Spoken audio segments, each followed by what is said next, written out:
નમસ્કાર viewers. Canada, Australia, New Zealand અને સાથે સાથે યુકેની વર્ક પરમિટ્સ આવી છે. અત્યારે બહુ બધા સ્કેમ ચાલી રહ્યા છે. લોકો એડવાન્સ પેમેન્ટ્સ લઈ લે છે અને પછી તમારો વર્ક પરમિટ્સ કે પીઆર નથી કરાવતા. અમે તમને વર્ક પરમિટ કરી આપીશું અને એ બી વિઝા આવે તમારે પેમેન્ટ આપવાનું છે. એ પહેલાં ₹1 બી તમારે કન્સલ્ટન્સી ચાર્જ તરીકે બી નથી પે કરવાનું. સેકન્ડ વસ્તુ છે કે એલિજિબિલિટીની હું વાત કરીશ તો એલિજિબિલિટીમાં તમારી એજ 25થી 45ની વચ્ચે હોવી જોઈએ. 25થી ઓછીવાળા અને 45થી વધુની એજવાળા અમને કોન્ટેક્ટ ના કરે. સેકન્ડ, જો તમે 12th પાસ હોય તો જ આ જોબ માટે તમે એલિજિબલ રહેશો. થર્ડ, જો તમારું રિફ્યુઝલ હોય કોઈ બી કન્ટ્રીના વિઝિટર વિઝા કે વર્ક પરમિટ કે સ્ટુડન્ટ વિઝા, તો એ અમે નહીં લઈએ. ઓનલી એન્ડ ઓનલી ફ્રેશ કેસવાળા જ અમને કોન્ટેક્ટ કરજો.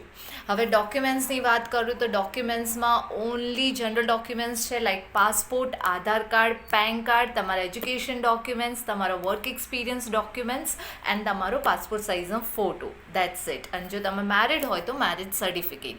હવે એક વસ્તુ ધ્યાન રાખજો કે સેલરી કેટલી મળશે. તો સેલરી છે $2500 $4000 વચ્ચે. એની સાથે રહેવાનું જમવાનું ફ્રી પ્રોવાઈડ કરીશું.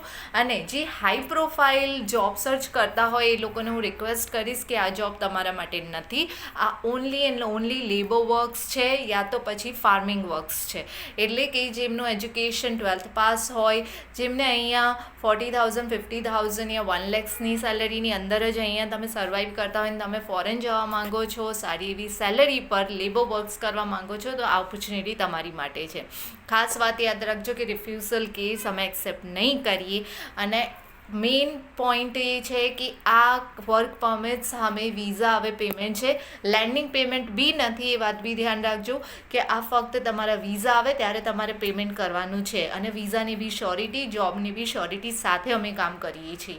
સો જલ્દીથી કોન્ટેક્ટ કરો, જલ્દીથી ઓપોર્ચ્યુનિટી લો અને ફોરેન જઈને ખૂબ ડોલર્સ કમાઓ. Thank you. બાય.